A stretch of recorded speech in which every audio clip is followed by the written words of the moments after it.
couple things I want to point out real quick. Yes, I'm still on this divesting train, if y'all want to call it that. Hello, hello, hello. Um, Shout out to Chess Charday for this. This is called uh by Chess Charday, the dark history behind swirling, divesting, and quote unquote corrective promotion. Let's get into it.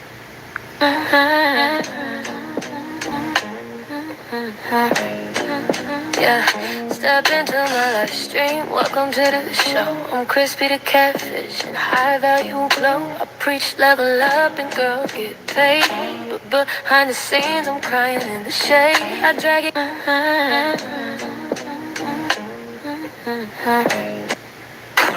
She like a man, like she like a juicy topic. Go, baby, from me.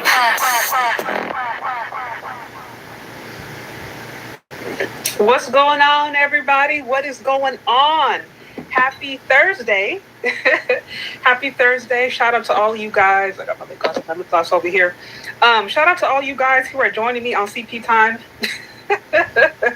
I meant to get to this a little bit earlier, but I just had a lot of information I was compiling, and just today got away from me. So, anyways, shout out to you, replay gang. I already know some of y'all gonna catch me up on the replay.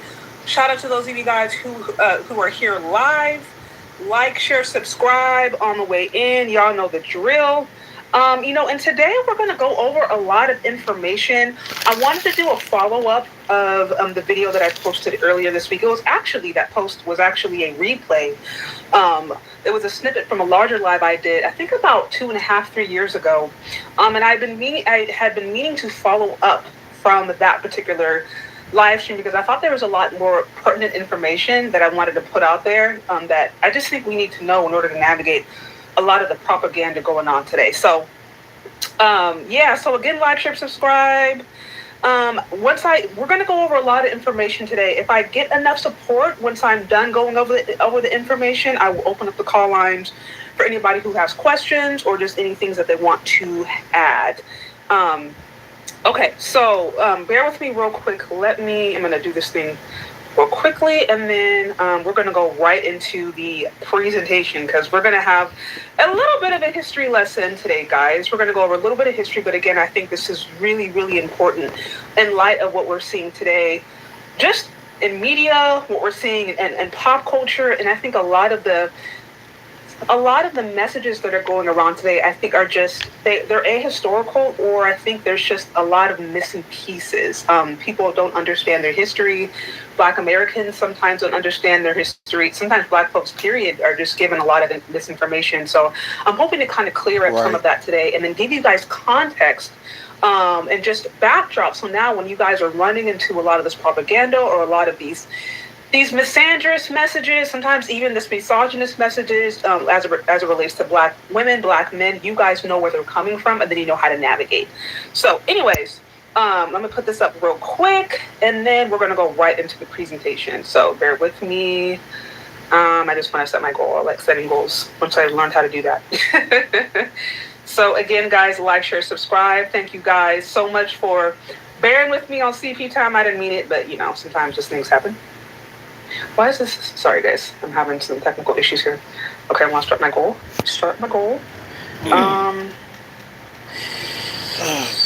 Okay. All right. So today we're talking a little bit about, I call it climbing Swirl Summit or climbing Mount Summit. And really what we're going to be looking at is, where do these ideas of swirling, divesting, corrective promotion, which some of the ladies like to use, where do these ideas come from?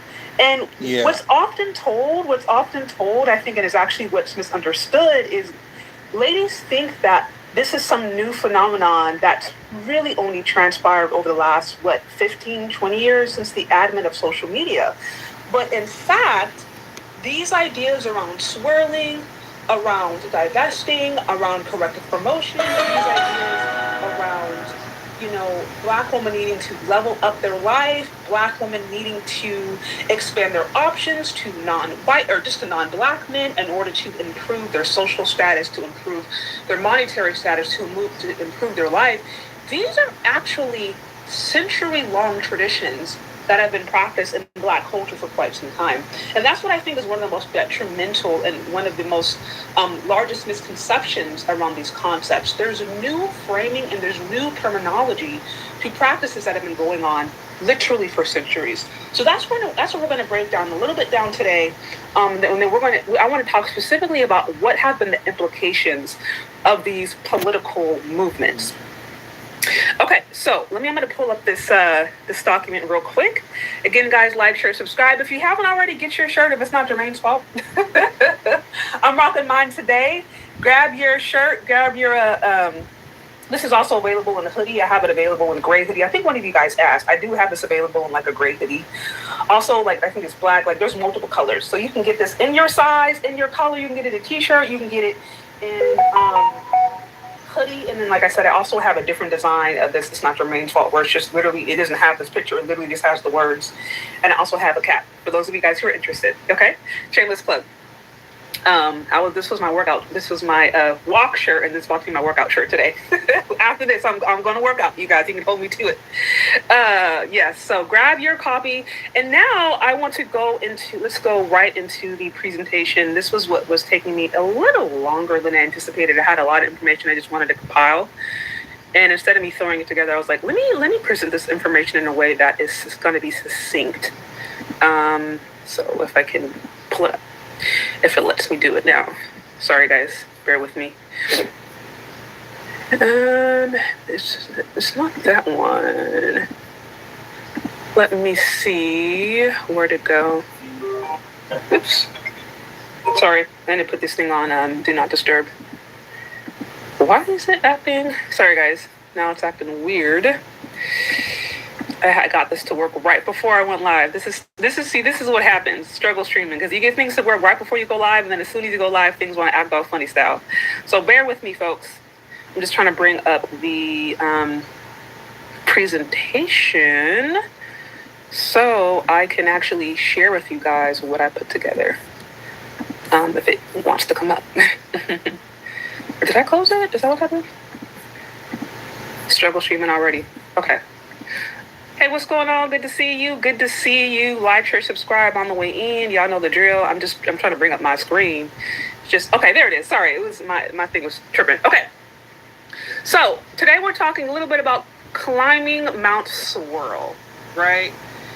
And as I mentioned before, first of all, I want to make this clear that the purpose of today's presentation is not in any way, shape, or form to bash or shame those who are in interracial relationships. I've said for quite some time that I personally don't see anything wrong with two grown adults of different ethnic backgrounds, of different races, falling in love. Like I have no issue with that, and I imagine most people don't. Like, generally speaking, if you're just loving somebody else, you guys happen to fall in love. Many of you guys who follow me, or I would say many, but I know some of you guys who follow me are either married to somebody of a different race, you're dating, you're in a intimate relationship with somebody of a different race. So this is in no way, shape, or form to bash people who are in interracial relationships that are healthy, that are thriving, that are fulfilling.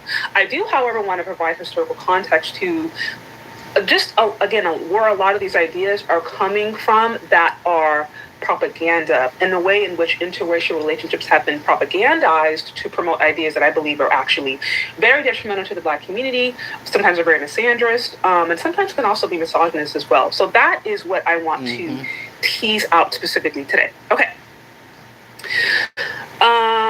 Yeah, you said it happens, struggle streaming. Again, guys, like, share, subscribe. Okay, so today it's going to be a little bit of the history lesson, as I mentioned before. I'm going to get through this, and if I get enough support, then I will be happy to open up the call lines for anybody who has questions, has concerns, or just has anything that they would like to add.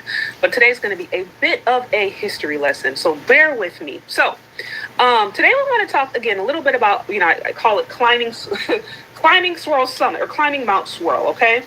And what I'm wanting to explain is that these ideas that we see, these ideas that have been promoted, these are actually century long traditions that have been going on for quite some time. So when people tell you, or when some of the lovely ladies tell you that black women are just now opening up their options, that they have been undyingly loyal to black men for hundreds of years, for centuries, and that it's just really now the last 15, 20, 30 years that they are now expanding their options because loyalty to black men has done nothing but harm to them. That's actually not true. That's actually not true at all. I want to make sure. Can you guys see the presentation, or you guys should see? It looks like you guys are just seeing me. Okay, can you guys see the presentation now? I just want to make sure.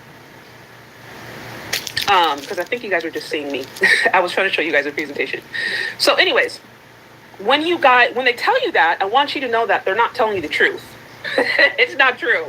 And this is what we're going to explain is not only the different examples of swirling that have been happening now since, gosh, for hundreds of years, but what the actual political implications of that were for the women who actually participated in it, for the men who participated, and then ultimately for the black community. That's what we're going to be doing today. Okay, so we're going to go a little bit down history lane. So just to be clear, swirling and divesting started as an African enterprise among certain West African cultures that dates back to the transatlantic slave trade. So I know there's this idea right now that, like, you know, anytime you see a swirler or anytime you see a black woman who's going online and just basically speaking a whole bunch of propaganda connected to interracial relationship. What's up, Cree? So basically what Chad Charday is saying is that, you know, swirling and divesting is nothing new. It's been around for a while. Um, if you're familiar with the movie Queen, uh, with um, with Jasmine Guy and Holly Berry, I was trying to figure out who else was in that movie, but at the top of my head I can't quite remember. Um, Another movie that you may remember is Sally Hemings. Um, you know, it's that of a biracial woman and things of that nature. So, and if you remember, Sally Hemings was the quote unquote mistress of Thomas Jefferson, who was a slave owner and who actually advocated for slavery. But yet they want to prop him up as this quote unquote founding father. When quite frankly, and I'm probably gonna get canceled for this, but I'm gonna tell the truth, shame the devil. If you look at Thomas Jefferson, he basically was nothing more than a colonizer. That's basically what Thomas Jefferson was. Tell the truth, shame the devil. And yes, I think Chaz Charday is gonna talk about the Loving versus Virginia case. Let's get back into it. Relationships, that she's always African. People like to use the word tether, quote tether, and that she's not Black American. And there's truth and there's untruth to that. There is truth in that the earliest examples of what we would consider swirling, divesting, corrective promotion can be found on the African continent. That is absolutely true. What's untrue is that these ideas, these practices, these I'll come back up in a second. I'll be right back. Translated over to the Americas. That's what's untrue, and we're going to unpack trying that to multitask later on. Right but now. I do want it to be clear that the earliest examples of quote swirling and divesting, or specifically using interracial marriage as a enterprise to for Black women to improve their economic standing, is something that dates back to the transatlantic slave trade, right? So, and there were different names for this.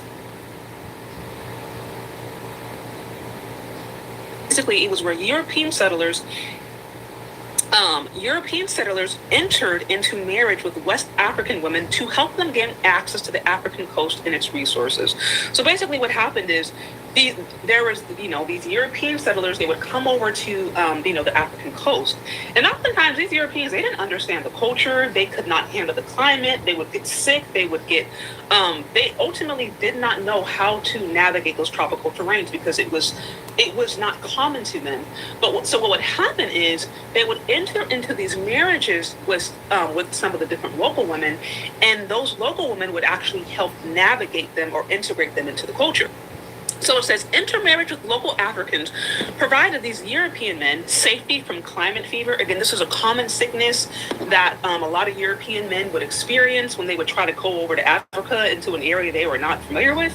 They would get climate fever. One of the popular forts today in Ghana was famously called the white man's grave because at one point, I think they had like a 50% survival rate. When a European settler would go over there, about half of them would actually end up being unalived because of just the harsh conditions. And so when these European men, when they were able to secure an African wife, a lot of these African women understanding the climate, understanding the foods, understanding traditional medicine, understanding how to navigate the terrain, understanding the culture, they were able to help these European men navigate by keeping them healthy, giving them access to healthy food, to medicine, to water. And they ultimately started to serve as like a guidance and a culture broker, which would help them secure, would ultimately help them secure alliances, political alliances locally. Okay. So again, European men, what first happened, we see the earliest examples of swirling is when European men, they came over to the African coast. And right now we're focusing primarily in Ghana among the Akan people, but they would come over to the African coast. They would intermarry, and through the intermarriage, they gained access to internal African networks, thereby securing their trade and offering political protection. So as I mentioned before, these European men, as they got these African women were able to not only keep them safe and healthy from harm, they were able to give them access into the intimate areas of society. Okay. So this ended up being really a huge benefit for the European settlers who otherwise would not have been able to dominate or would not have been able to really gain much access to the African coast at all because, again, most of them could not even survive. These European men could not survive without the help of the local Africans at that time. They couldn't. And so, for the Ga and the Akan societies of Ghana, intermarriage between local men and European settlers, it was viewed as a positive diplomatic and commercial alliance that benefited both parties, okay? So again, swirling at this time was seen as a enterprise. It was seen as like a political enterprise, and it was used as an alliance between the local African women, oftentimes the local African kings, and the Europeans. And again, the benefit became diplomatic, it became commercial and economic, giving Europeans access to, local African resources, to African bodies, and then oftentimes giving, those who engaged the Africans engaged in it, whether it be the kings, the leaders at that time, their daughters, it gave them access to the European trade and also to economic resources. So at the beginning, it became it was supposedly a profitable marriage that produced a lot of wealth for those who were actually involved. So here is just like a chart. It gives you an example of what this looks like. And it talks a little bit about gender division. And the reason this is important is because when we understand the roles of women or wives in African society, the roles were a lot different than wives in European society. In African societies, women still had more independence. Oftentimes, they were the ones who engaged in independent trade. They are the ones who engaged in businesses. There was a clear division of labor. But women had a level of agency and independence, or African women had a level of agency and independence that you did not see among European women. With that said, so when we look at the divisions, when we look at what African women were able to provide the European husbands, so provision, right? The African women oftentimes were able to provide local food for them. And then through that, European men can give them trade goods and can give them actually monetary resources. There were trading logistics, and so again, the African women were able to act as translators. They were diplomats, so they could, they could speak between the two. They can negotiate between the two, between the European settlers and between the Africans who were trying to engage in some form of contracts. So they became like culture, brokers. And then again, The European husbands became the ones who were managing the fort's inventory of slaves and gold. So again, you're remembering at this time, they're engaging now, the business at that time, the economy at the time, the booming business at that time was African bodies. It was slavery. So they're doing these diplomatic relationships, these diplomatic trades, including gold, including slaves, and other natural resources. Obviously, healthcare. The African women oftentimes had a good understanding of herbal medicine and nursing, and they essentially knew how to care for some of the sicknesses that were going on in that different climate. And so, basically, it was her role to ensure that her European husband was able to survive, because oftentimes they were not accustomed to the climate. And then also social integration. Many of the women who did intermarry with European men at that time, they still maintained ties to their society.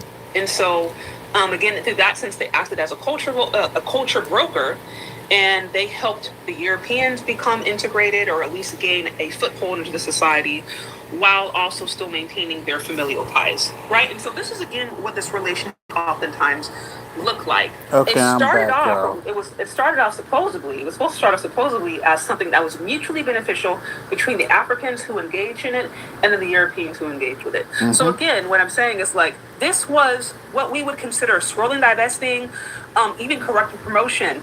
These are ideas. These are concepts that we can see really at the beginning of the transatlantic slave trade. That's what I'm ultimately trying to say. And it was specifically, particular leaders. It wasn't like the entire African continent. It was very specific societies, generally on the coast. And they would oftentimes offer up their daughters, because think about it, if you're a king, let's say you're a king, you have 50 wives, you have 120 children, you can offer up a daughter or two or three to a European settler. He gives you access to money, he gives you access to gold, he gives you access to things from your culture. You're seeing it as a way to expand your international market. And so that's how a lot of the in Goth societies, they looked at it. Okay, so it was basically for business purposes. They were oftentimes prisoners of Okay. war. Sometimes there were people who they considered practicing witchcraft. They were people that they either were directly at odds with from local battling tribes, or just people in society that they did not really value. At least that's how it started off. So again, through these marriages, African women remained connected to their families and villages, but they also had access to the forts where their European husbands conducted business and slave trade. So as I'm saying before, what these women started to do is African women, they started to integrate onto both sides. They still had their connections to their local families. They still had connections to, where they came from, but they also now were going into the forts, oftentimes, which is where their husbands lived. And so that's kind of, they were going back and forth, essentially. Again, guys, for those of you here, like, share, subscribe. We are going a little bit over the history, for those of you guys who are just joining. We're going over the history of swirling, divesting, and what we've discovered so far is that this tradition of swirling, divesting, corrective promotion, a lot of these terms that ladies use today as if they are new concepts, actually dates back to the transatlantic slave trade. And so I'm explaining to you how this began, right? Mm-hmm. So we talked about how it began with European settlers coming over, intermarrying with certain African wives. Oftentimes, these are the daughters of rulers. Oftentimes, these are the daughters of leaders in the society. They intermarried with them. They entered into trade contracts as a way to try to basically exchange goods. That's how it happened, right? And then over time, we start to see how these African women who were in these interracial marriages, they became mediators for what would be the transatlantic slave trade. Okay? So now, fast forward, we see, yes, this was political diplomat, as you're saying, yes, unity is strength. I see, yes, exactly, that's exactly right. Oh, so here it says, these marriages offered African women a real level up. And I like to use the term level up, right? Because when we think about the terms that these ladies use, when we think about how common, right? When we think about how common and how often interracial marriage, and specifically Black women marrying white men, is seen as some form of a level up, seen as some form of a social benefit of a social strategy. It's seen as a way for her to improve your life. I want you to remember where these ideas are coming from. The earliest examples of swirling, divesting, were actually that. Corrective promotion, as it's used today, was literally a like state sanctioned enterprise at its earliest inception. It was something that particular African societies promoted in order to basically expand their international trade. So again, I'm reminding this to you because now when you start to use these ladies, you take these concepts and then ultimately use it as a way to try to like blame black men for not being good enough. I want you to understand that one, they're lying. Two, all they're doing is practicing an age-old tradition that is yet to be called out. Okay, so again, guys, for those of you who are there, like, share, subscribe. You can show support on obviously Cash App, Venmo, Shay Sade if you find this information important. And we are talking about the history of swirling, divesting, and corrective promotion. Okay, so let's continue.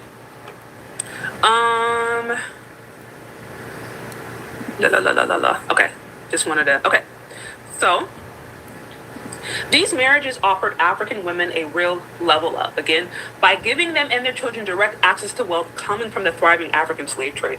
So first of all, it wasn't like these black women were marrying these European men and remained broke. No.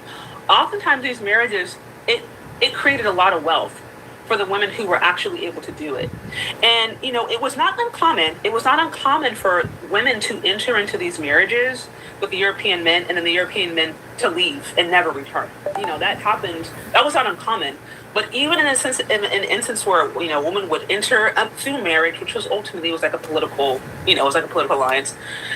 Even in the instances where that happened and they had children, even when he would leave, she still at that point will have been able to amass enough wealth. And so for the African women who were engaged in it, it oftentimes did lead to their financial benefit, which is why it was something that was so desirable to them. Now, this government-sanctioned corrective promotion, as I said before, this eventually created a separate class of what I'll call exoticals. Because, again, that term that ladies like to use now, these term exoticals, which refers to lighter-skinned women, which not all light-skinned women are mixed, but nevertheless, lighter-skinned women, or in this case, mixed women. It basically created a separate class of exotical Euro-Africans, and over time, there were so many Euro-Africans that they basically became their own separate class. And in 1722, a fourth school was established in Ghana to educate them on Danish culture in the Ga-Akan region. So again, this is like the fort in the coastal region of Ghana. And, this is when, the Danish, they had entered into a trade agreement with Ghana. And so they eventually, they created a fort. And on that fort, they started educating the Euro-Africans. And there are different names for this. And the reason there are different names for this is because this model, it didn't just happen in Ghana. We're focusing on Ghana and the Ga-Akan region. But this happened across a few coastal societies. Okay. And there were names for these people. Some of them were like, I think, mulatresses, I think, like the term that changed depending upon the culture, depending upon the language. They were also known as Signatis, I think, for the Senegalese and the French. But basically, these like Euro-Africans, these mixed-raced men and women, they eventually became a separate class. And that was important because the Euro-African children were given a very distinctive status from local Africans through their European education, which was supported by the Mulatto Trust. And basically, the Mulatto Trust, this was a fund that the Danish government came up with through basically taxing, different things. And that Mulatto Trust was what was used to take care of this class, of this mixed class, of this Euro-African class. And that Mulatto Trust also afforded them education, room, boarding, things like that. Now, what's important to note is that oftentimes these Euro-Africans, particularly the women, they became the ideal marriage partner for European settlers, for Danish men or just European men in general who were coming over to the African coast, desiring to gain access into an expanding trade. Smell the roses. what this is the history of swirling, divesting, all this and that. Um, and I was kind of curious about it, but I didn't know where to go. And come to find out, Jess Charday is probably the best person for this conversation. Which I thought the swirling thing was just an American thing, but as I'm learning, this is something that's been around for quite a while in Europe. Let's get back into the content. Desiring to basically build their business portfolio, these Euro African, these mixed race women became the ideal partner for these men. Oftentimes, one, because they were seen as being loyal to European interest. So, because these mixed race children received Danish, or I focus on Danish in this particular presentation, but in general, like I said, this model was repeated across different nations.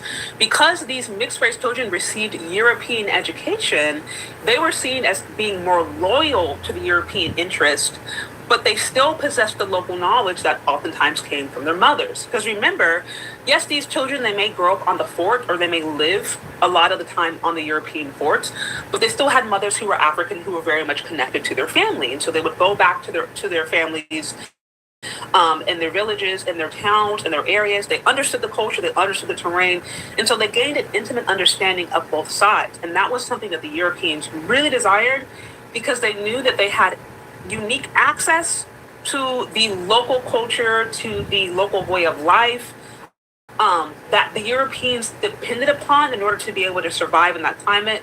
But they also believed, and they basically trained these mixed race children to still be more loyal to European interests than their African mothers. And oftentimes they would do this by, through different religious brainwashing, if you will. Oftentimes saying, well, we're the more sophisticated, we're the more loyal, we're the more godly. Your mothers, their culture is heathenistic, their culture is lesser than.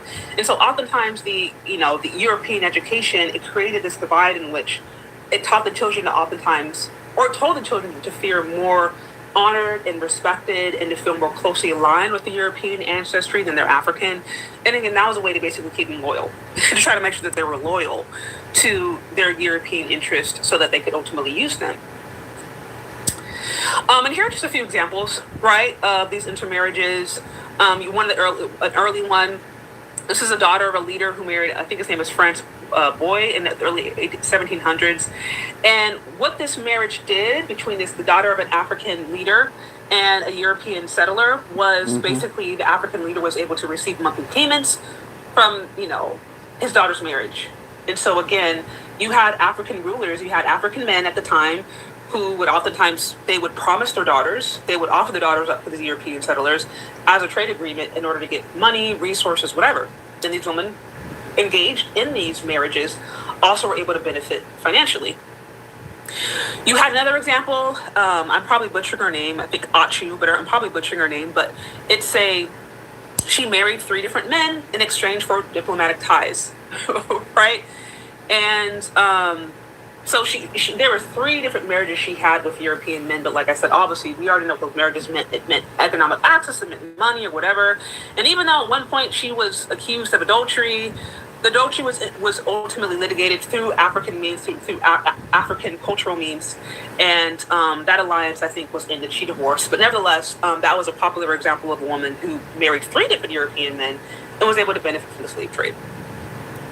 There's another one, Annie Sophie Witt. Now, she was a mixed race woman, and they said this example was interesting because Be right back in a second. something happened with her Danish husband, I think, was arrested. He got into it with the law, and so she actually used her intimate knowledge of the African traditions and the Danish way of living as a way to kind of wage war, or to offer resistance against the Danish when she felt like they mistreated her husband. And so this also offers an example of, while the Europeans oftentimes saw the mixed race or saw the Euro Africans as being on their side, that's not to say that these people didn't have times where they rebelled against them and started to either lean more heavily into their African roots, or offer resistance to the European interests for whatever reason.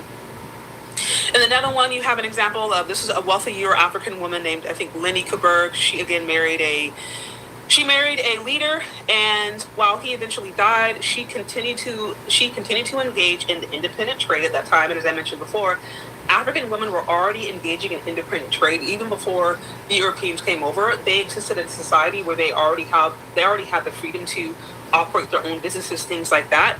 And so she was operating under that gender role, selling things.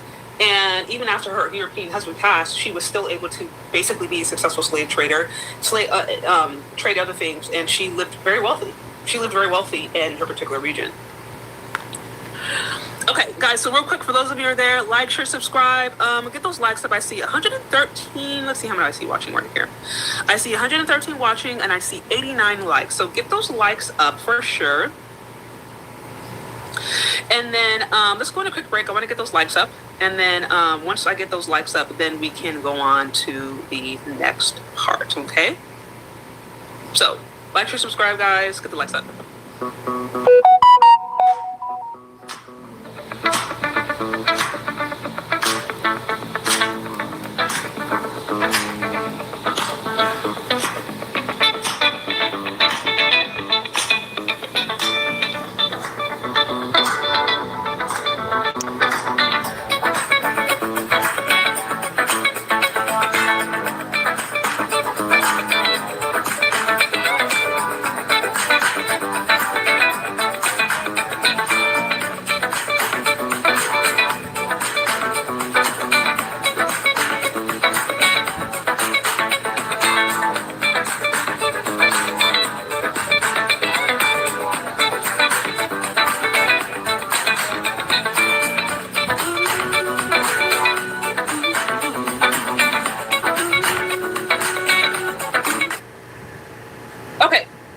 So, back to where we're at.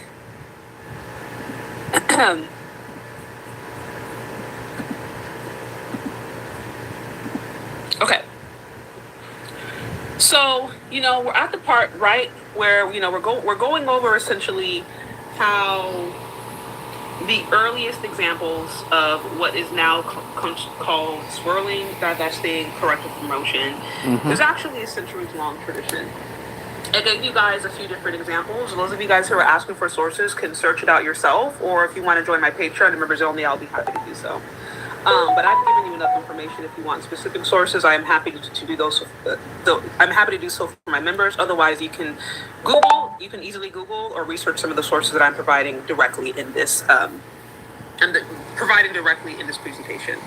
So, I gave you a few different examples of people here. And we're talking about, again, these are enterprises and these are ideas that are, like I said, easily Googleable for those of you guys who have any questions about it. But we're just going over the history of how swirling and divesting started as basically like a diplomatic alliance between Africans and Europeans who ultimately at the time were engaging in the trade. And so we're at the point now where we talked about why the byproducts, what would be called exoticals today, right? The light-skinned women who are oftentimes at war with the dark-skinned women or whatever, the so-called exoticals or the Euro-African, and here it's called the Malatrices, I think is what the term is used in Portuguese. These women, again, they became the ideal marriage partners for European settlers because they were seen as insiders who were loyal to European interest and possessed local knowledge. I gave you guys a few examples here: Coco Osso, Achu, Anna Sophie Witt, Lenny Kuberg. Again, these are just a few. This is not an exhaustive list by any stretch of the imagination. Not an exhaustive list at all, but they are a few. Also, for those of you guys who missed the video I did earlier this week, I also gave you guys a few examples of Black female slave traders. I want to say I mentioned like 4 or 5. So if you guys missed that. If you guys missed my earlier, or for those of you guys who missed my video I did, I think like Monday or Tuesday, you can go back there and I give you 5 different examples of Black female slave traders. So you guys can go back and check that out. I, talk to you a little bit about where they came from. Some of them were from the African coast. Some of them were in the United States of America. Some of them were primarily stationed in Europe. But again, these are examples of actually women, some of them mixed race, some of them purely African, again, who were leveling up, right? Who were gaining access to one of the booming industries at that time, which just so happened to be slavery, which just so happened to be the selling of African bodies. So I provided 5 examples of those. You guys can check that video that I did earlier this week. I want to say it was like Monday or Tuesday that it premiered. And then today we're going a little bit over the history of where this all started, because I gave you guys like the Black female slave traders, but I wanted to talk to you guys about how this actually started, and then the implications of this, and then how this continued. Because what you guys are going to find is, while this started maybe a few hundred years ago, it's evolved. It's taken on different shapes. It's taken on different form. And we're seeing aspects of that today. And I would argue that because this history has been suppressed or it's just never talked about, this is what kind of gives some ladies or propagandists the freedom to push some of these ideas and narratives. Because it's just never been called out. Black men are oftentimes the one who were assumed of being self-hating, or who were assumed of selling out their people. Like, we're very comfortable talking about the ways in which Black men sell out their people, or the way in which Black men have historically not stepped up.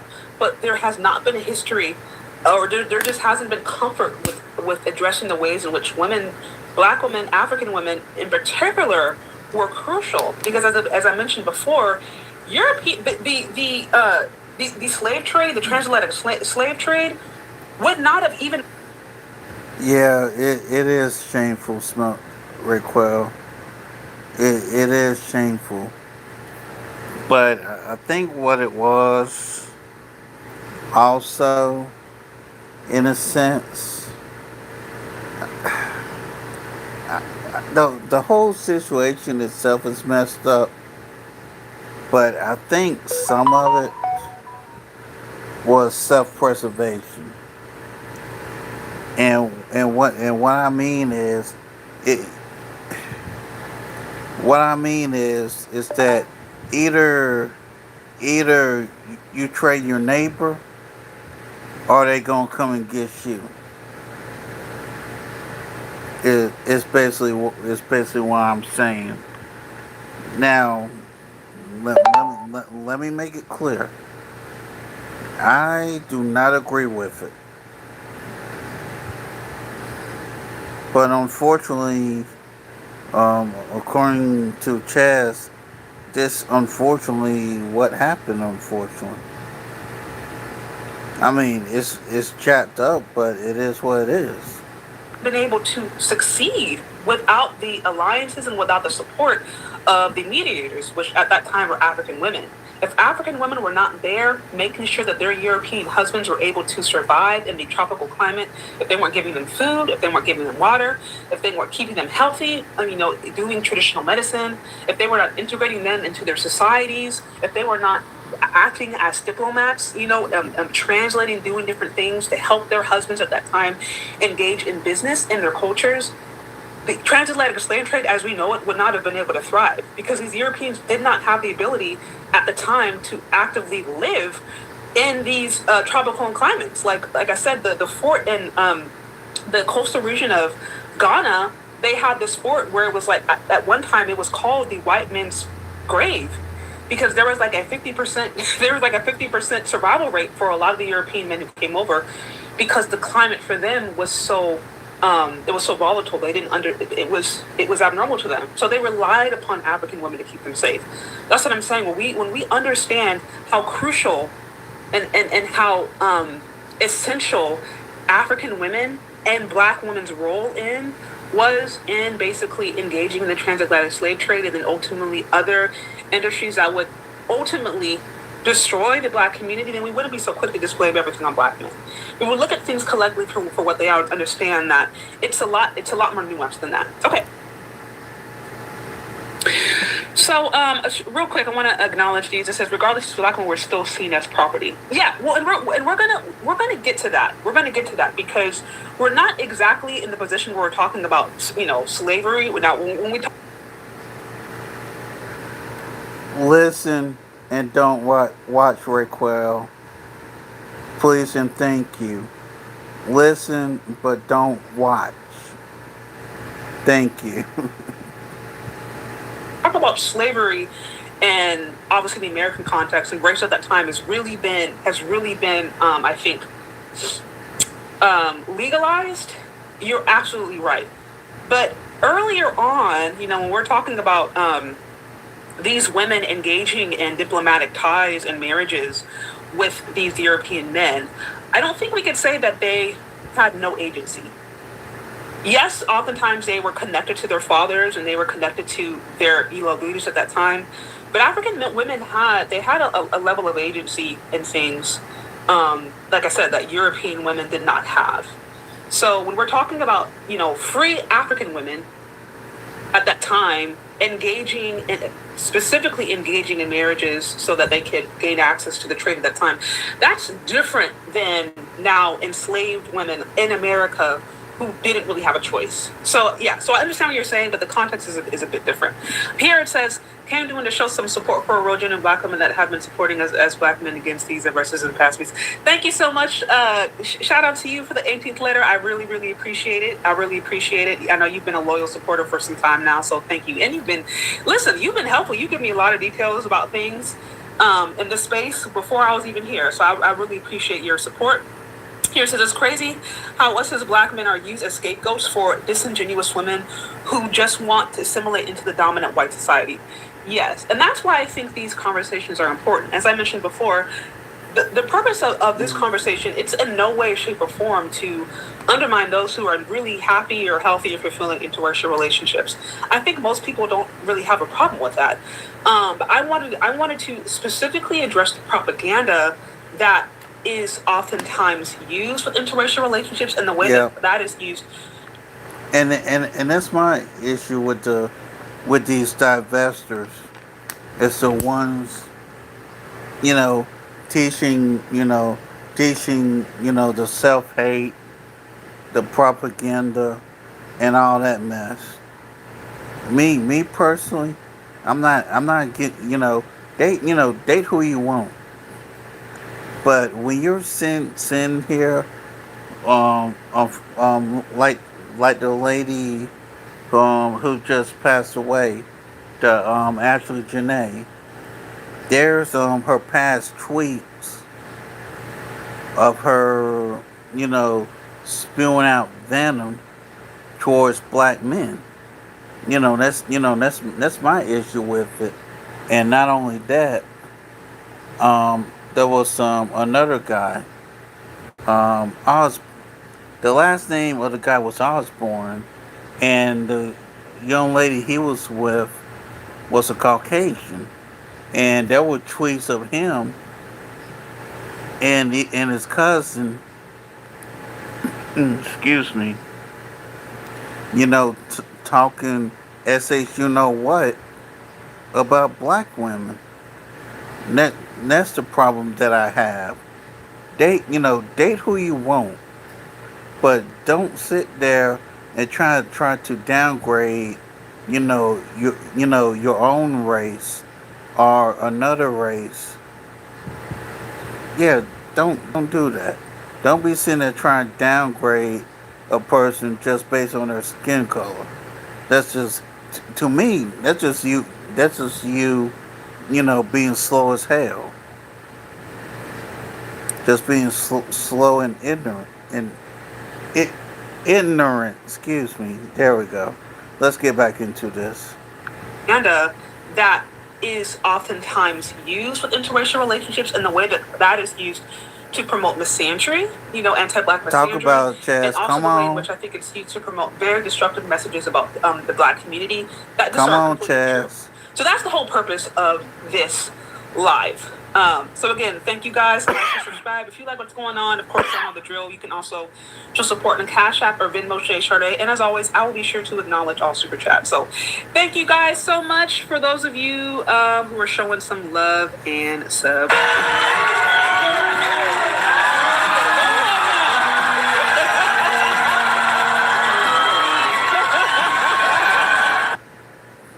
Okay, so let's go on on over to the. I want to move on. Oh, shout out to you. I'm going to make sure I got this real quick from the inspirational.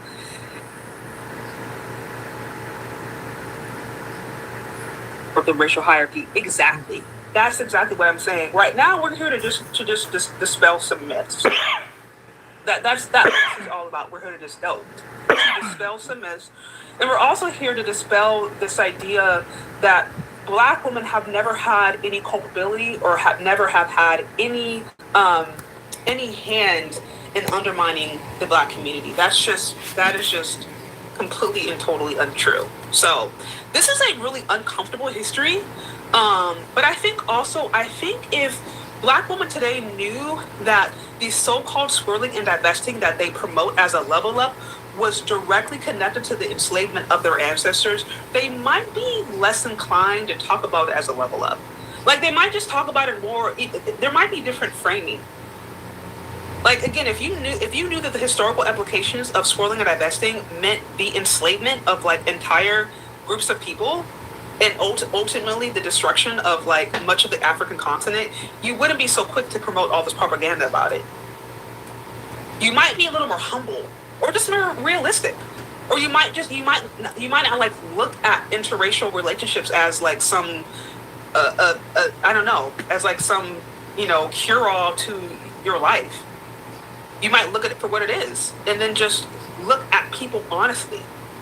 Because, I mean, I think the way that these ladies fetishize white men is also very problematic. Quite frankly, it's very problematic. And we've actually seen examples of white men going online and being like, hey, could you not do that? Like, this is kind of weird. Like, we're just men. Like, we're just human beings like everybody else. Like, we can do good things. We can do bad things. Like, we're not perfect, And so it's at the point now where you have men of other races who are going online and they're like, this is kind of strange. I'm just a human being just trying to make it in the world, trying to live an honest life, and don't put all this extra stuff on me. You know what I mean? Yeah, okay. So anyways, let's continue. Okay. Like, share, subscribe, and all the drill. So where are we at now? I know I'm kind of going in and out. I wanted to make sure I got those super chats. Appreciate you guys. Okay.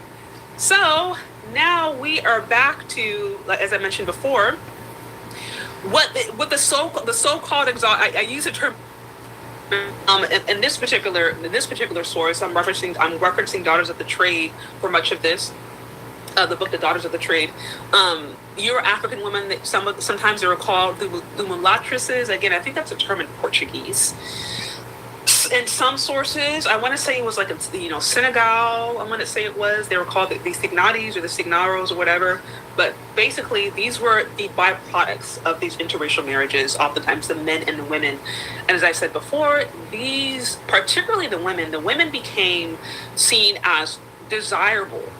They became seen as desirable marriage partners for the European men because they had they had European interest, or they had loyalty to European interest, but then they oftentimes possessed local knowledge, right?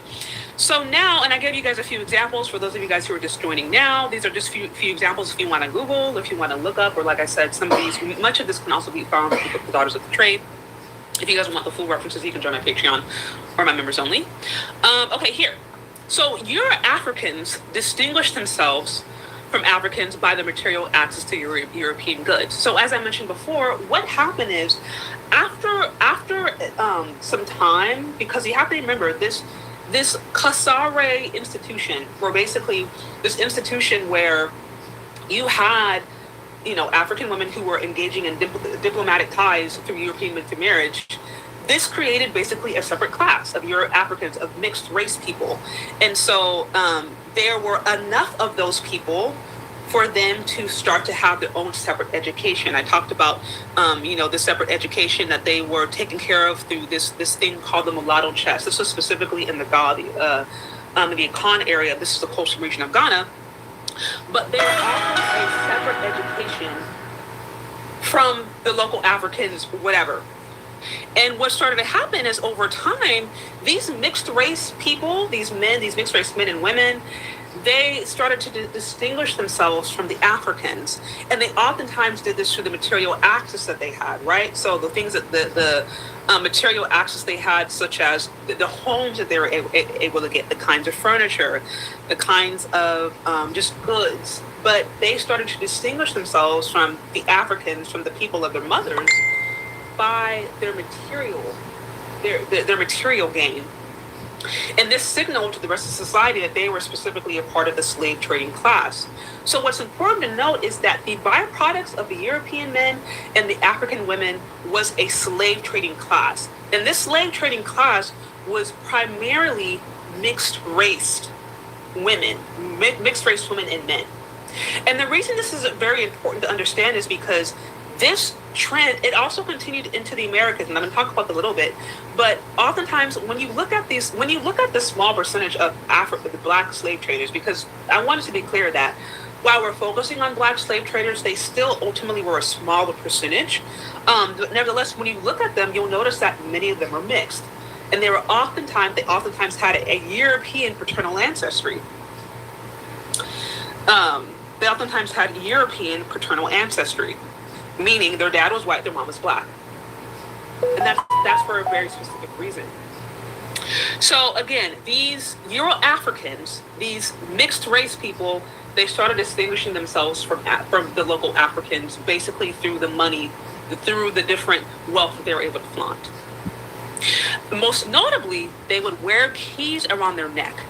And this signaled that they were property owners, and that they participated in the slave trade, and that they were in close proximity to white men. Okay, so and also it's important to know that some of the local African tribes, they assigned spiritual meanings to keys. But nevertheless, we're talking about these Euro-Africans, these exoticals, these mixed race women who would walk around. These people walk around. They would make sure that they would distinguish themselves the way that they dressed, oftentimes what they wore, ultimately what they had. And again, this was a way of kind of creating a separate class, a separate slave trading class.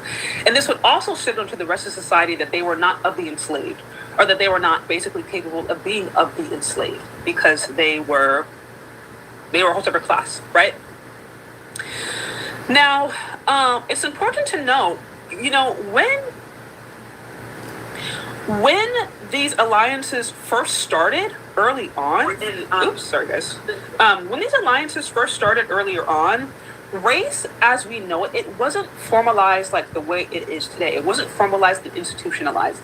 It was more, at that time, it was more about class and, proximity at that time to wealth, proximity to Europeans with respect to this particular industry, more so than it was race. And so a lot of times, at the earliest marriages between Europeans and Africans or whatever, you could see some of the local Africans still having access to things within the fort, still having basically a level of respect or even a level of agency, even when some of the European industries that were going on at that time, they had access to that. However, as the concept of race really continued and as it developed, then we started to see the Euro-Africans, or some of those who at that time were still benefiting and receiving wealth from the slave trade. You notice how they started to experience more discrimination from the Europeans. So as I mentioned earlier on, as these alliances were going on, race it strictly was not developed in the way that it became to be.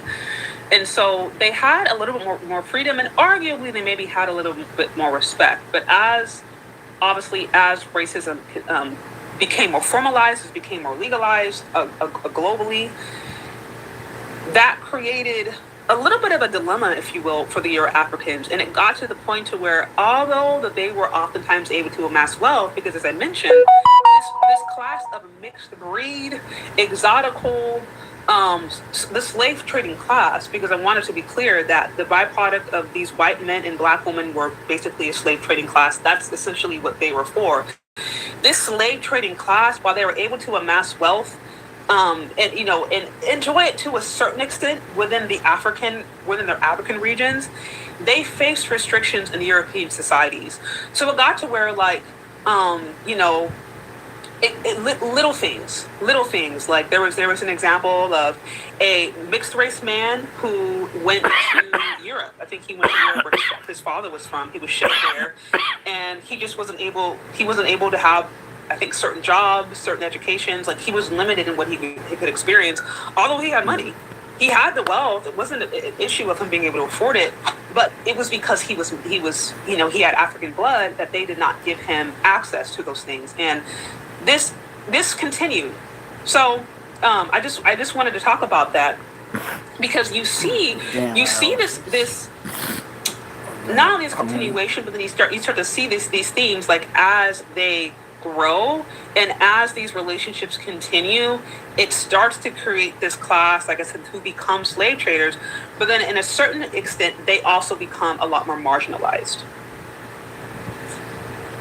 So as I mentioned before, as concept of race developed over these centuries, the Euro-Africans faced more discrimination from the Europeans. Despite amassing wealth, they often faced restrictions in European society. So basically, they weren't fully recognized as being European enough. Although they were educated they were oftentimes educated in a way to be loyal to the European interest, yet when they went to Europe, or yet when they tried to fully integrate into Europe, they oftentimes faced discrimination because of their part African lineage. This is not uncommon.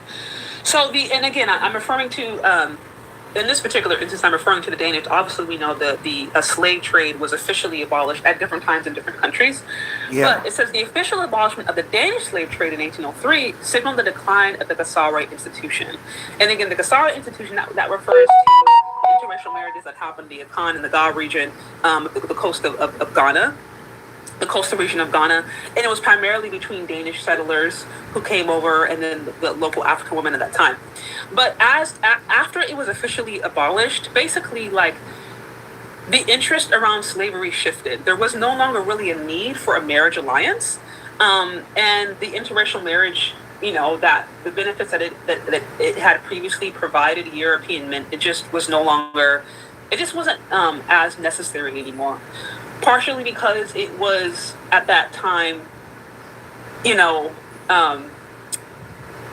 illegal, and then also too because the slavery it just changed. It became a lot more about agriculture. It became a lot more about, navigating the slaves that were already in the country than it was about trying to necessarily get a whole bunch of new ones. Also too, this is at the point where racism really became a lot more developed, and then imperialism took on its new form. And so it's just ultimately the trade alliances that they initially did to kind of gain access became less necessary as they ultimately wanted to change their strategy. And at this point, now you have European nations. They weren't looking for trade agreements. They were looking for domination. And so at that point, we see the Kasara institution that at one time benefited these African women and their mixed race children. And notice when I say benefited them, I mean it gave them access to specific wealth, gave them the ability to level up. That institution, which allowed them and their offspring to basically be the intermediators and engage in the slave trade, it just died out. It died out. As modern racism and colonialism changed, their role as intermediaries basically became less necessary. But also, I want you guys to recognize the Kasari institution, the interracial marriages that happened between Europeans and Africans for the purpose of slave trading and engaging in diplomacy, essentially. This is about 150 years, right? And again, I'm referring specifically to this region in Ghana, but it's about 150 years. The timing may change slightly depending upon the coastal region that you're looking at, but it was 150-year government sanctioned enterprise, if you will. And really the only reason it died out was because it just became less necessary and because European interests shifted. Now, so this is a quick recap. Now we're talking about the Dodgers of the Trade again. This is a lot of the references can be found from this book, although some of the ones that I mentioned also you can easily Google. But this reveals that, the Daughters of the Trade revealed that the transatlantic slave trade was an economic, social, and intimate enterprise. The Kasari institution, it allowed African women and their offspring to serve as essential intermediaries in the slave trade. This institution died out with the rise of modern racism and colonialism. So basically, again, what we discovered, we went over a lot of information, but what we basically discovered is that the transatlantic slave trade would not have been able to thrive in any capacity without these interracial marriages. These interracial marriages were absolutely crucial in order for the Europeans to gain access to the African market and trade at that time. If those marriages had not happened, if those alliances had not happened, then much of what we saw, you know what I mean? The transatlantic, we may not even be having this conversation, you know what I mean? Like, all the mess that we saw happen over the centuries, it would not have been able to take off because Europeans, they didn't have, the European slave traders, they did not have the ability, they didn't have the access, they didn't have the wherewithal to be able to navigate the African climate.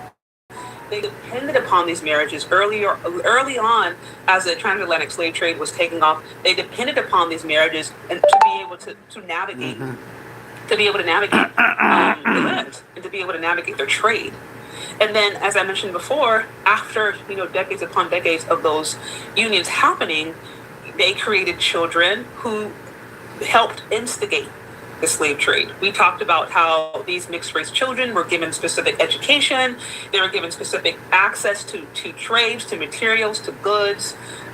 So a lot of times they were given necklaces, they would wear keys around their neck to basically signal that they owned property, to show that they had wealth, to indicate to their societies that they were property owners. So it was a way of distinguishing themselves from those who were basically liable to get caught up in the slave trade. But the thing about it is, as I'm saying before, these interracial marriages were absolutely crucial to the transatlantic slave trade. If those interracial marriages had not happened, I don't think that the transatlantic slave trade would have had the amount of success that they did. And by success, I mean them being able to amass the amount of wealth. It was a gruesome, brutal trade, we know this, but I'm saying the only reason they were able to effectively do it and even gain access to those African bodies was because of the intermediaries. And that's what these particular African women and their fathers, their families who were engaged in it, that's what they did. They helped give access to these European settlers because it gave a lot of times them wealth, it gave them a lot of times material gain. And to this day, there are literally some families to this day in the African continent who are incredibly wealthy, who have amazing businesses, and they are in the billionaire class. And if you scratch the surface a little bit, you find out they were engaged, like their ancestors were engaged in what they would consider, they were gutsy businessmen, but they were engaged in the slave trade. So to this day, you have some of the offspring of those people benefiting from those diplomatic ties. But unfortunately, it was... So, in other words, the old money in Africa is the same old money here in America.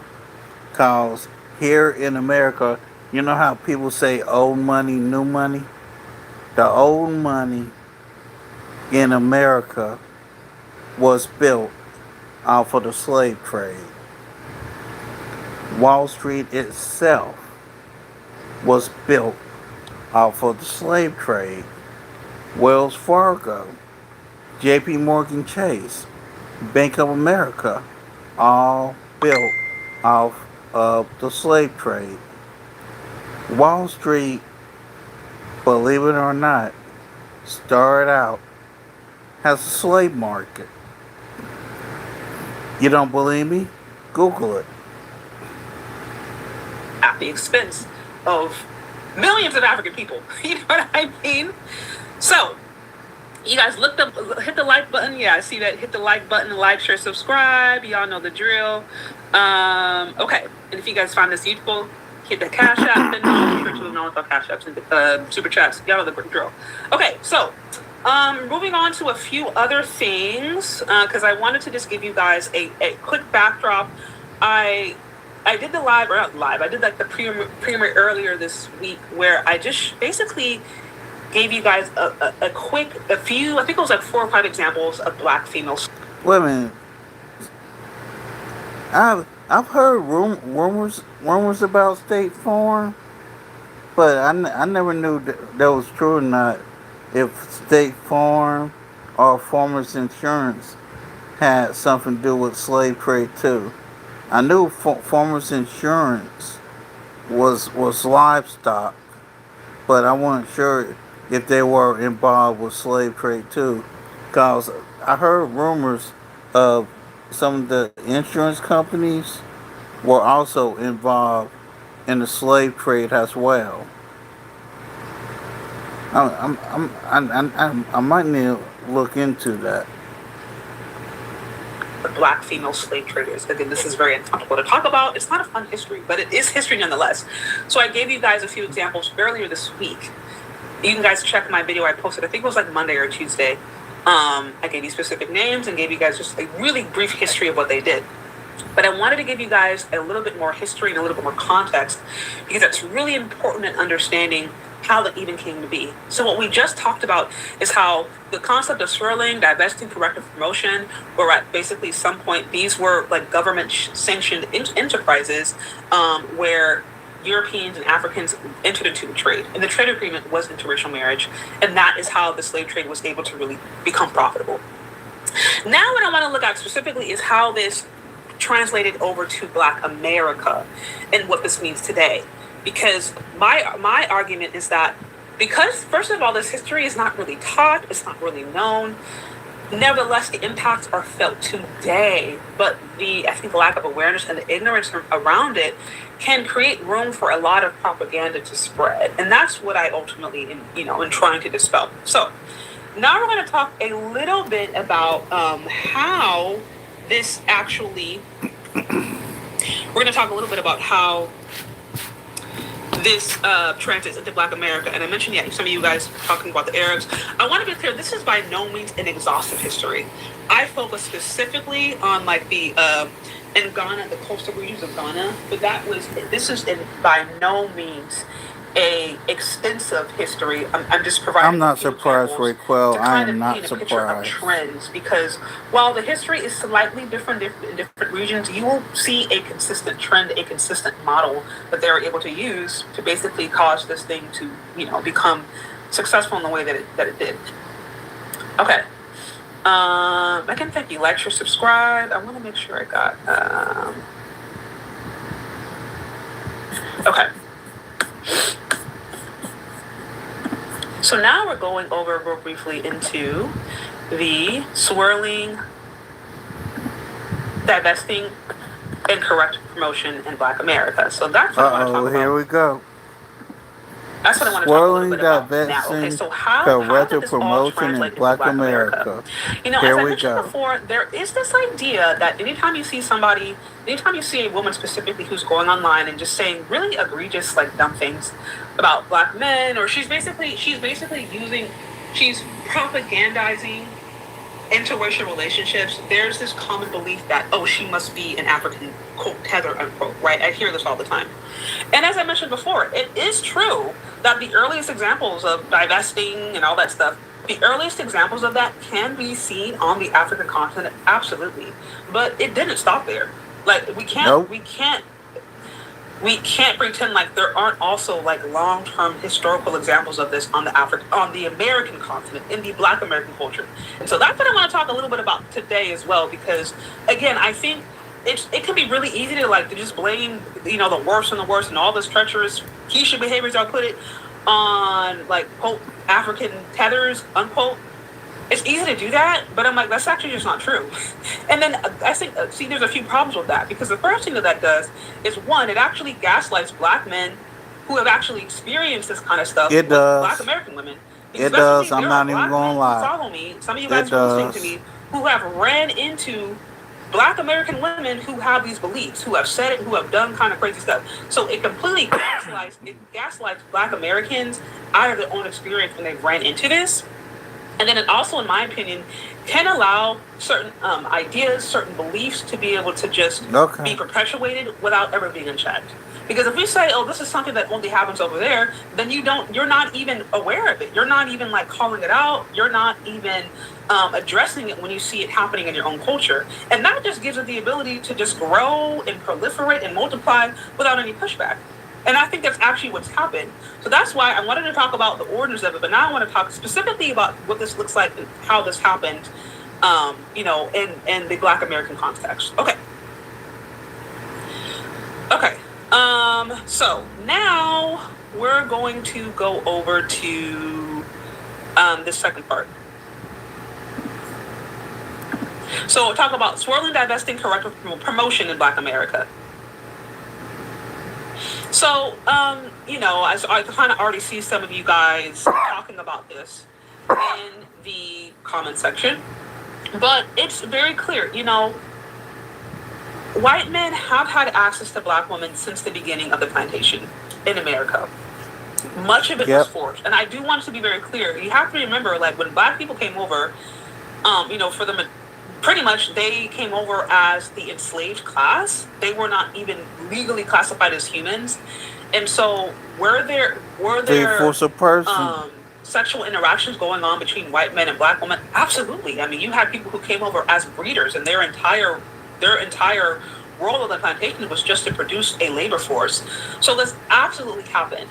I do want to make it clear that and she's talking about the quote unquote breeders. There were plantations that the sole purpose of that plantation was for breeding. You would have husbands and wives messing with one another. You would have fathers messing with daughters and other women. It it was just it was a lot of atrocities that happened during slavery. And the breeding farms, some people would say it's one of the biggest atrocities. There's actually some atrocities more repulsive than the breeding farms. I mean, breeding plantations. Excuse me. Um, I don't know if she's gonna get into it, but let me go ahead and play this. absolutely happened. I do want to make it clear that, these things. Oh, I'm sorry. Was I sharing this? I thought I was sharing this real quick. I do want to make it clear that, like, these things were, because these women were considered enslaved. It's not like they really had a choice. They really didn't have a choice. So it's hard to really engage. Okay, how much of it was really, a mutual desire versus how much of it was forced? Like, it's really hard to be able to be able to measure that when we understand that they weren't considered humans. The Africans, Black people at that time, Black women at the time, they were not even seen as, like, full capable humans that had desires, that had free will, that had thought. They weren't seen as that. And so, yes, the earliest examples, I mentioned a few here. One of the most popular ones, Thomas Jefferson and Sally Hemings. That's probably one of the most popular and romanticized examples of a slave owner who had. There was a mini series called Sally Hemings, and there was also another um, mini series called Queen, where it was Holly Berry, Jasmine Guy, and I forgot who else, which talks about this dynamic. And also, I almost forgot that 12 Years a Slave is another one that talks about this dynamic. Of a slave owner who had a long-term relationship with one of his slaves. There's Karina Hinton and Silas Omohundru. I'm probably butchering that. And then another popular one, Patsy and Edwin Epps. This was the story that kind of used for 12 Years a Slave. These are just like some random popular examples of interracial alliances between, at that time, white slave owners and African women, or at times, mixed race women. And the reason it's important to note, there is a slight difference. There's a slight difference, or I'm gonna say there is a difference between, someone engaging in interaction with someone he deems as his property, someone that, with an individual that doesn't have any rights, with an individual that really can't say no, which is what's happening in the American context. That is different than free African women willingly engaging in marriages with European settlers. So the context is different because one was a freed African woman who consciously engaged in marriage to engage in the slave trade. Okay. And then now in the American context, you oftentimes had enslaved African women who weren't seen as humans, who were forced to engage in these sexual interactions with their slave masters. And there's documented history of this, right? Much of it was oftentimes it could be very brutal. These women were experiencing extreme psychological abuse. Right. With that said, though, like I said, much of it was forced. There are, examples. There are some beliefs that some of it was also, there was a mutual desire. And with that, here's some other popular examples of the earliest interracial interactions in the American continent.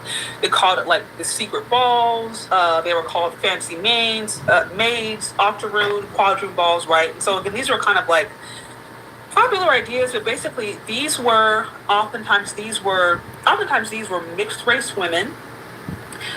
The term was mulatta at the time. These are all, oftentimes a byproduct of a European man, African woman, African slave. These were mixed race women who were offered to white men as like mistresses or concubines. So these mixed race women, they would become kind of like the concubine class. And it was not uncommon for these mixed race women to also have separate experiences than the house slaves. So again, when we talk about, that tension between the dark skin and the light skin, and we see that to this day, where like sometimes the light skinned women they're seen as envied from the darker skinned women. They're seen as more beautiful, they're seen as more exotic, they're seen as more desirable. There's a long history ever since interracial marriage became like a diplomatic alliance. There's a long history of interracial people being treated uniquely or differently than the fully black people, going all the way back to like, the Signaris and, the Casares marriages that we talked about just a few minutes ago, and, on the African continent, and how they became the whole separate trading class. And then now in the United States of America, we saw these mixed race people, particularly mixed race women, having a different experience. I mean, to be clear, oftentimes they weren't free. They still, sometimes in these cases, these were enslaved women, but they may have had different experiences. Sometimes they were given better access. They weren't given the same kind of manual labor. Oftentimes, some of them were seen as like concubines. They were seen as mistresses. They were seen as like, they use the term fancy maids, but they were seen as like the exotic, desirable type. So the European men would buy these women, these mixed race women, as their like basically concubines. Okay, so now and so these examples I talked about, these are all examples that happened during slavery, during the the complicated dark portion of slavery. This was all going on. And now I want to transition, if we think about after slavery was legally ended, and then, black folks to get into the Reconstruction era and then into Jim Crow, there's this complicated history of interracial relationships that's continued. As we talked about earlier on on the plantation, these women didn't have a choice.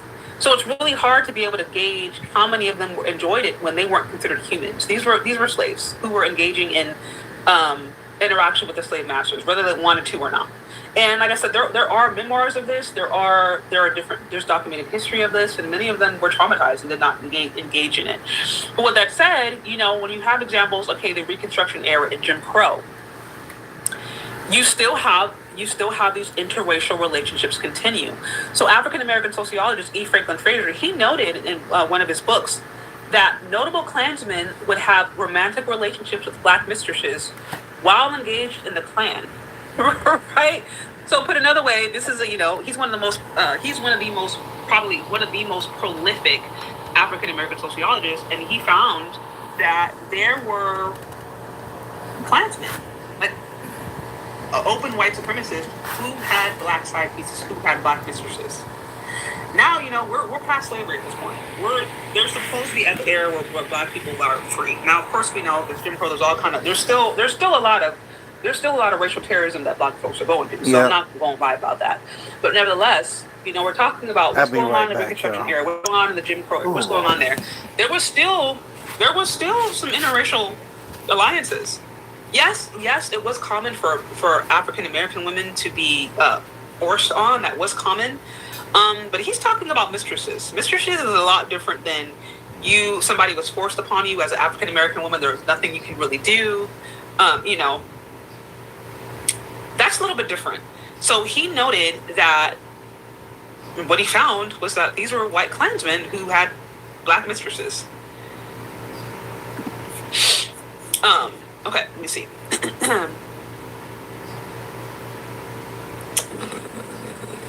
Okay, sorry guys. Let me. Let me see where we're going. So again, we're talking a little bit about what this has looked like in the Black American context. We talked about, obviously in the plantation, we already know what was going on there. This has been long documented. This is not surprising. You had slave owners and you had African women who were engaging in sexual relationships. Much of it was forced. There's a question of how much of it was mutually desired. There's a question around that. It's really hard to gauge that when we understand that black women at that time were not considered human. So it's really hard to gauge how much of it was a mutual desire, but nevertheless, we know what happened. We had secret balls, fancy maids. We had octoroon balls, quadroon balls. These were examples of basically just mixed race women who were sold to slave owners at that time to be concubines. Right? Again, we're talking about now. This is the history of interracial relationships in America. Now, we're talking about Reconstruction era Jim Crow. We have African American sociologists who noted that he noticed Klansmen. These are racist Klansmen who engaged in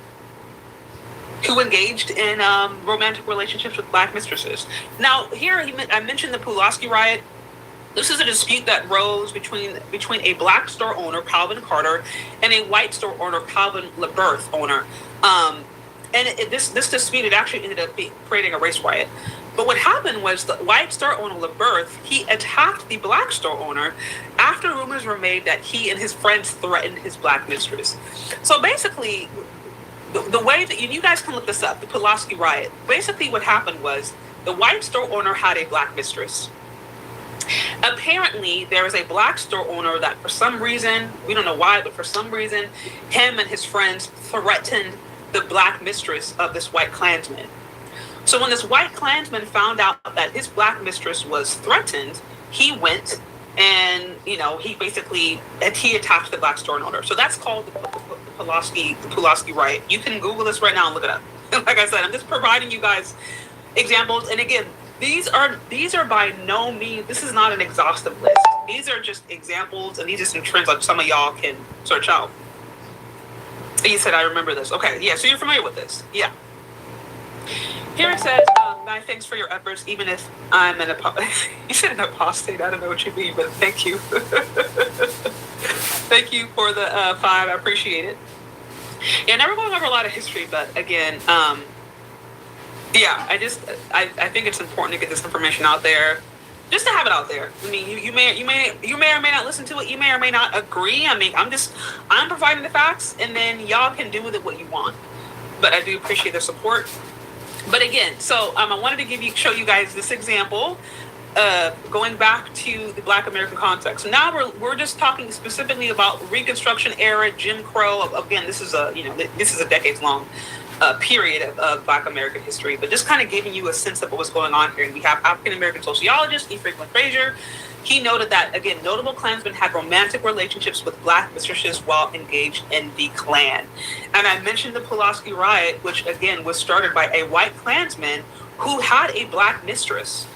This black mistress was threatened by a black man who was friends for whatever reason, and the white Klansman, in protection of his black mistress, went in. He basically incited a race war against the black men. So y'all can look up the Pulaski riot if you're not familiar with it. So now I want to turn your attention to a few.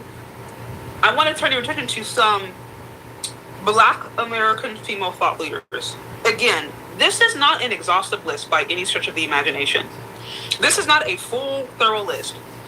But, this idea that swirling and divesting or corrective promotion is only something that black tethers do, that only Africans do, that only Nigerians or whatever.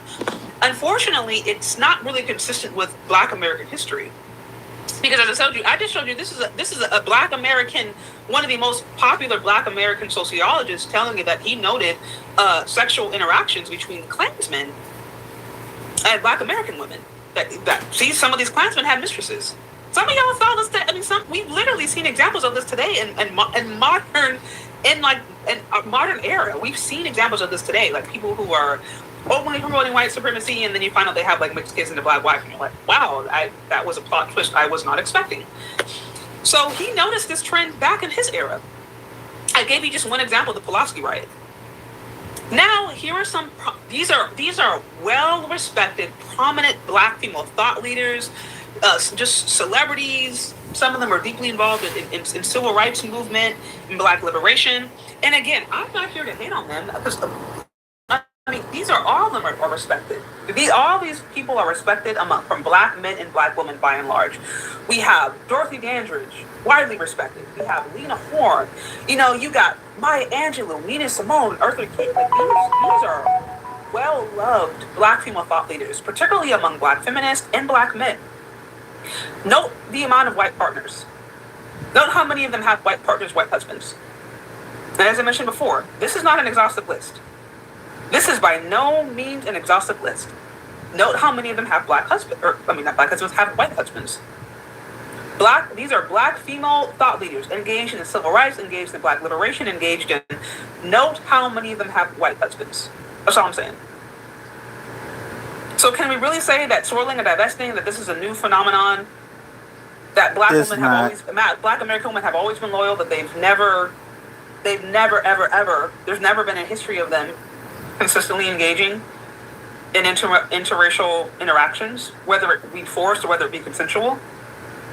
I don't think we can really say that. Okay, here are some earlier media examples. I'm pulling stuff from Jet Magazine. You know what I mean? This is the two at the bottom. That's Dorothy Dandridge. She's like early Hollywood. Examples of her, and these are different films where she's in interracial marriages, and let's also be clear, she did have she had multiple interactions, multiple relationships with white men, and by and large, let it be clear too, some of these ladies were involved in interracial relationships before Loving versus Virginia. Like, to my understanding, Lena Horne and Dorothy Dandridge, that was before Loving versus Virginia. I got to do the exact dates, but to my understanding, that was before Loving versus Virginia. So, but like I said, here are some earlier media examples. We're looking at Jet Magazine. I remember Jet Magazine as a little girl, seeing that stuff on the kitchen counter, on the different tables, magazine tables. And again, this is by no means an exhaustive list. This is not an exhaustive list at all. Okay. Now let's look at some more recent media examples. These are just movies and sitcoms. Movies and sitcoms. We got Whoopi Goldberg. We got Nia Long. We got Halle Berry. You know what I mean? We have Gabrielle Union. These are Black American. These are Black American women. And this is, like I said, this is not an exhaustive list. I'm just showing you guys some media examples. That's all. I'm showing you media examples of interracial interactions. And so, and if we look at today, within the last 3 months, let's just look within the last 3 months. These are stories that recently went viral. obviously Nicolandria, that's, a big social media craze right now, big off of TikTok, social media, whatever, from Love Island. We had Venus and Serena Williams, who recently went viral, and they went viral primarily because Venus Williams married a European man. But these are Black American women. Olandria, I think she's initially from Alabama. Serena and Venus are from Compton. These are Black American women. Black American women. So when you have ladies come online and have the nerve to sit here and tell you that swirling and divesting is some new movement that Black women have been undyingly loyal at their own expense, and they've finally gotten the gall and they've finally gotten the gumption and the courage to leave the Black male plantation and level up their lives by getting with white men, and that this is some new phenomenon that's only happened for about the last 10, 15 years, they're lying. They're just blatantly lying to you. They are. They're lying, or they're completely unaware. At best, they're just completely unaware and don't know history. At worst, they're just actively lying. But I just sat there and gave you an entire history going back like 400 years of swirling and divesting. And the most dangerous thing about it is to correlate or to connect interracial marriage to level up culture is actually what put Black people into slavery. I don't know how to put it. As I mentioned before, the transatlantic slave trade would not have been possible and would not have been as profitable if it was not for the intermediaries. And those intermediaries were mixed race children. And those mixed race children, the slave trading class, came from interracial marriages. If those interracial marriages had not happened, then the transatlantic slave trade would not have been able to profit the way that it did, because the European settlers at that time who wanted to engage in the trade of African bodies, they literally did not have the capacity to exist in the African continent, to navigate the African continent, to be able to even trap the Africans. They could not navigate the terrain. They could barely handle the climate. They didn't understand the culture. They didn't understand the language. They didn't understand how to survive in that kind of heat. And so they depended upon African knowledge, local African knowledge, to be able to even gain access to that trade.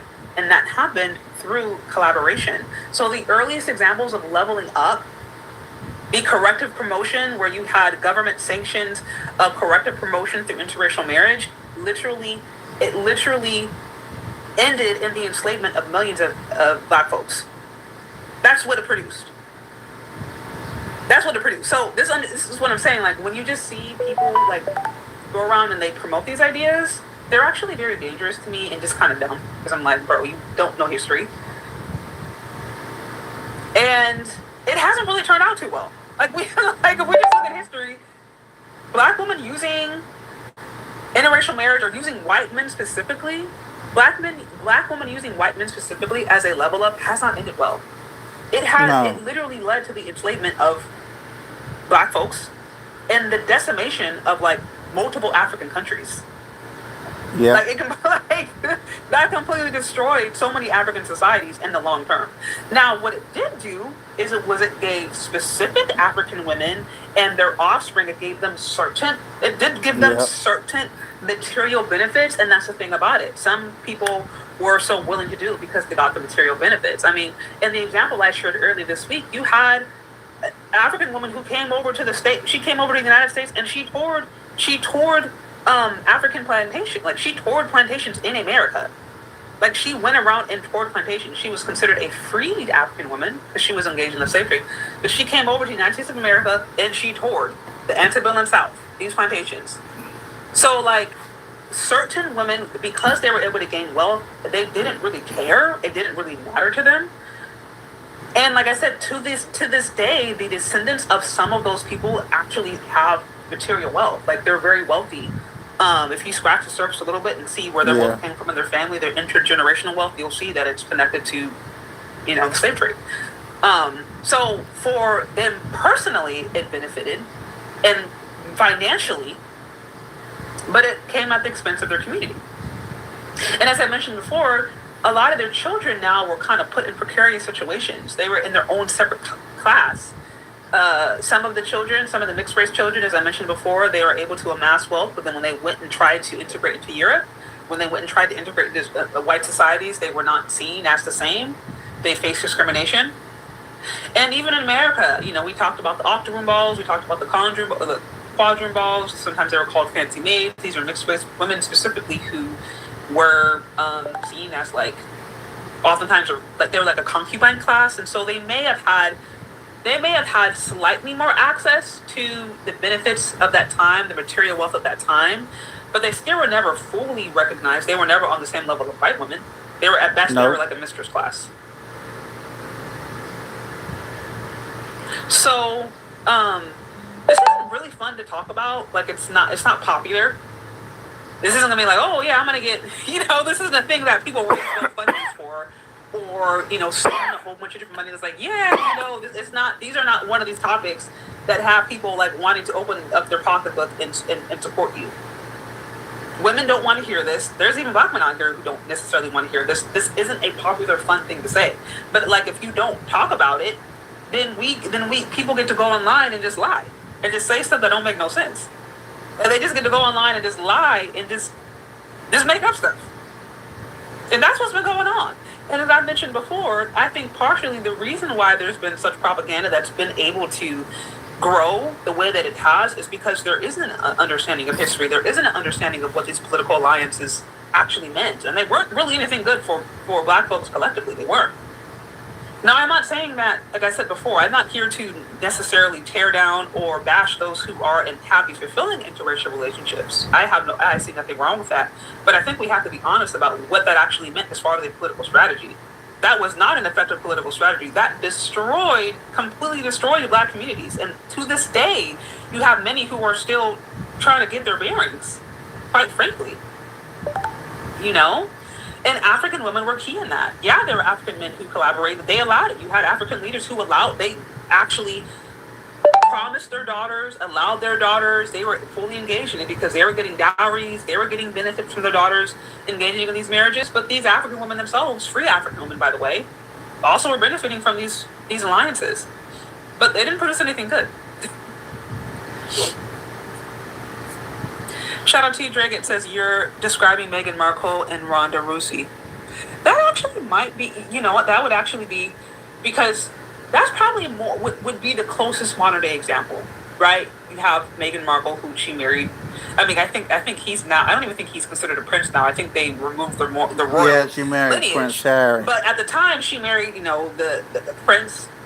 And it was a huge thing. And notice how Meghan Markle, she became every woman out there was claiming her as black as soon as she married a European prince, right? So she's considered, a black woman marrying to European royalty, and everyone's all excited. Well, I won't say everyone. A lot of black women are thrilled, excited. But y'all notice how she was treated? Y'all notice how the European media, they were not kind to Miss Meghan Markle. They were not kind to Miss Meghan Markle. They were not kind to her at all. They were saying very racist things about the children. She was not ever really fully accepted the way a white woman would have been of royal lineage. She was not accepted. Okay. So I think that is a really good prime example. And by the way, like, y'all gotta remember how the British Commonwealth got their money. That old saying, the sun never sets on Britain, that didn't come through peace. That was brutal warfare that happened globally. That didn't come through peace. So, whether y'all like it or not, the Great Britain money was built off of robbing Africa blind, along with French money, German money, and Danish money. All that was built, screw it. All of Europe was built off of robbing Africa blind. I stand by what I said. That didn't come through peace. So she definitely she, married into a wealthy family that had a long history of not only like enslavement but impressing African nations. But a lot of people Colonizing. were loving it just because of the optics, because she got access to the wealth, the class, how it looked, it's pretty, oh, lights, camera, action. But the implications were like, they just weren't really, they didn't really care about that. They cared about the status. And that's what I'm saying. I do think to a certain extent, what we have to recognize is that there are just someone out there who they just care more about money and status. That's all they care about. They care about money and status. They do not care if them getting money and status means that their entire community is burned to the ground, to hell. Yeah, They don't care. yeah. As long as they Some benefit, women as long don't as care. they and their offspring benefit, that's all they care about. And because of that mindset, that's what actually, I would argue to a certain extent allowed the slave trade to benefit to Yep, continue the way that it did. yep. And that mindset continues today to a certain extent. You know? Um, here it says, finally caught up, enjoying the analysis. I'll reach out about filming the videos. Okay, sounds good. Thank you so much for the super chat. I really, really appreciate it. I know we went over a lot of information. I know this is maybe not the most exciting kinds of topics. They're not. They're not the most exciting, and they're not always the most well received. I'll say that much. But it's history. History is not kind to anybody. History is just history. Here it says, I found out how dire this was when I moved south. I'm curious what you mean about when you moved south. When you say dire, you mean just as far as like you think women who are kind of caught up in like to the and again the propagandized idea of interracial relationships or spoiling. Let me know, because like I said, there are some who are in healthy relationships that are not really into the propaganda stuff. I believe that does exist, but I think just a lot of what's promoted online is it's more propaganda than it is just like genuine love. Yeah. Um, yeah, I think I got that one. I want to make sure I got everyone. Yeah. So,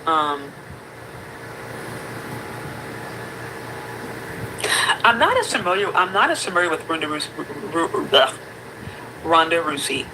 So we went over a lot. Game changer. I might have to catch you next time. I went over a lot. I had a goal. I didn't reach it, which is fine. But I said if I didn't reach my goal, I was going to get off and then go to the gym early. So I feel like I gave a lot of information. I feel like I gave you guys a lot of stuff. As just a quick recap. Okay, I'm just gonna go ahead and end this here. Um, a lot of this is a tough pill to swallow, but again, you know, history itself isn't isn't rainbows and all that mess. Some of it is actually quite dark. Um, with that being said, I hope that we give this some food for thought. I bid y'all good night. Peace.